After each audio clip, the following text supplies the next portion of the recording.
Iran के drones और missiles जंग में हथियार बनते हैं और वो हथियार फिर बिकते हैं, ये अब सब जानते हैं। ईरान अब अपनी डिफेंस एक्सपर्टाइज और मिलिट्री इक्विपमेंट ग्लोबली एक्सपोर्ट करने की तैयारी में है। इसमें बैटलफील्ड एक्सपीरियंस, ड्रोन्स और मिसाइल्स सिस्टम शामिल हैं।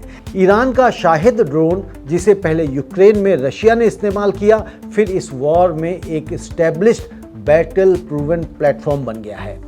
एटलांटिक काउंसिल के रिसर्चर्स ने बताया कि ईरान के पास वेस्टर्न कॉम्पिटिटर से एक बड़ा एडवांटेज है। पहला, उसके वेपन बैटल प्रूवन है। दूसरा, वो दुनिया में किसी को भी बेच सकता है, कोई पॉलिटिकल या लीगल रिस्ट्रिक्शन नहीं है। तीसरा, उसके वेपन्स बहुत सस्ते हैं वेस्टर्न अल्टरनेटिव्स की तुलना में।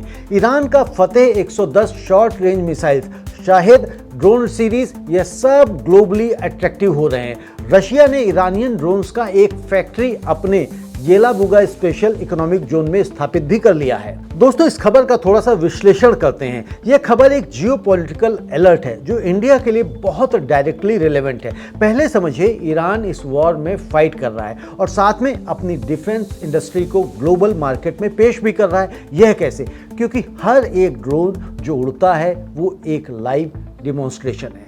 बायर्स देख रहे हैं, जो गवर्नमेंट्स वेस्टर्न वेपन्स नहीं खरीद सकते पॉलिटिकल रीजन से या सैंक्शंस की वजह से या अफोर्ड नहीं कर सकते, वो ईरान की तरफ देखेंगे। इंडिया के लिए इसके 3 डायरेक्ट इंप्लीकेशंस हैं। पहला, इंडिया का डिफेंस इकोसिस्टम।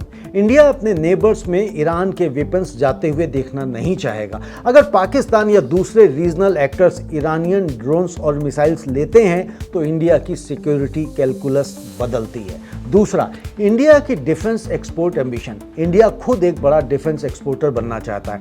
2025-26 में इंडिया का डिफेंस एक्सपोर्ट 23,000 करोड़ से ज़्यादा रहा। लेकिन अगर ईरान सस्ते battle proven weapons global market में भेजता रहा तो इंडिया के डिफेंस एक्सपोर्ट्स के लिए कंपटीशन बढ़ेगा। और तीसरा, इंडिया की डिप्लोमेटिक पोजीशन। ईरान के साथ इंडिया के हिस्टोरिकल संबंध है, हिस्टोरिकल रिलेशन है, चाबहार, एनर्जी, कनेक्टिविटी। लेकिन अगर ईरान डिफेंस एक्सपोर्टर के रूप में यूएस और वेस्ट के निशाने पर आता है तो इंडिया की ईरान पॉलिसी और कॉम्प्लेक्स होगी। जिनसा के फरवरी 2026 के एनालिसिस में ईरान की मिसाइल और ड्रोन कैपेबिलिटीज को इवॉल्विंग और इंक्रीजिंगली सोफिस्टिकेटेड बताया गया है। और एक बात, ईरान के पास चाइना से बीडू सैटेलाइट नेविगेशन सिस्टम का एक्सेस है। चाइना उसे ड्रोन्स के लिए नेविगेशन इक्विपमेंट दे रहा है। यह वेपन्स को और एक्यूरेट बनाता है। अब इसका हम इम्पैक्ट अगर देखें तो ईरान का डिफेंस एक्सपोर्ट ग्लोबल सिक्योरिटी को डिस्टेबलाइज करेगा। रीजनल एक्टर्स के हाथ में sophisticated, cheap, battle proven weapons आएंगे। यह सिर्फ मिडिल ईस्ट का मामला नहीं है, यह अफ्रीका, लैटिन अमेरिका और साउथ एशिया तक ये फैलेगा।